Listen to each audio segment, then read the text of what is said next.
Здравствуйте, меня зовут Шухой Наталья, и это 6-е видео из серии видео «Страхование жизни. Деньги на ветер». В первом своем видео я говорила о том, почему слово «страхование» звучит именно так, и почему в корне этого слова слово «страх».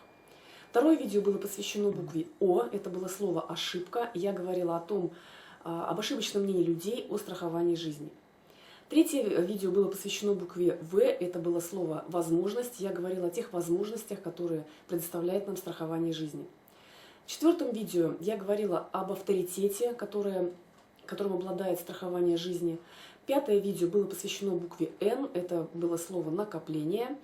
И это видео я посвящаю букве «И», и это слово «идея». Ну, конечно же, самой главной идеей страхования жизни является защита с полным возвратом капитала плюс бонус. И об этом я говорила в своем предыдущем видео. Еще одной такой серьезной идеей является любовь к себе. Все мы любим красиво одеваться, хорошо питаться, любим путешествовать, хотим окружать себя красивыми вещами, ну и так далее. Но, к сожалению, многие люди считают, что это все необходимо нам только в молодости, а в зрелом возрасте нам это всего не нужно будет. Это большое заблуждение. Давайте посмотрим даже хотя бы на наших родителей, на наших бабушек и дедушек. Они, как и мы, собственно говоря, любят и путешествовать, и красиво одеваться, и хорошо питаться, и, в общем-то, жить и наслаждаться своей жизнью. И каким будет это будущее, зависит от нас с вами. Оно будет вот таким, как на этой картинке, или оно будет вот таким? Вообще мировая практика копить деньги в страховых компаниях именно на эту фазу, на последнюю фазу нашей жизни. И поэтому на Западе люди именно вот наслаждаются в полной мере жизнью благодаря тем деньгам, которые копили в течение всей своей жизни. Еще одной идеей страхования жизни является любовь к близким людям.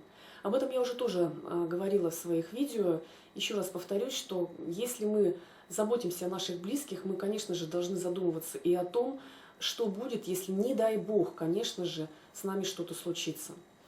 Третья идея страхования жизни – это является идея уверенность в завтрашнем дне, уверенность в будущем. Ведь недаром на Западе слово «страхование» звучит как «insurance», то есть от слова «уверенность». И это очень весомая причина, почему люди страхуют свою жизнь. Четвертая идея страхования жизни является финансовая защита в трудный час жизни. Это может быть болезнь, инвалидность, ну и так далее. И, конечно же, если такая ситуация случается, то лучше быть застрахованным и лучше получить какую-то финансовую поддержку от страховой компании, чтобы восстановить свое здоровье и в дальнейшем полноценно жить дальше. Еще одной идеей страхования жизни является накопление капитала для ребенка. Я об этом тоже уже говорила, и я считаю, что на сегодняшний день это наилучший вариант, наилучший способ накопления денег к определенному событию или для приобретения какой-то крупной вещи. И еще одной идеей страхования жизни является соломка для предполагаемой ямки. Ну, давайте вспомним с вами пословицу «Знать бы, где соломки подстелить». И я уверена, что вы бы хотели в эту ямку положить соломки побольше, а не поменьше. Но на этом я заканчиваю свое видео и хочу попросить написать вас в комментариях, какой из этих пунктов вам не нужен. А на этом я с вами прощаюсь. До новых встреч и пока.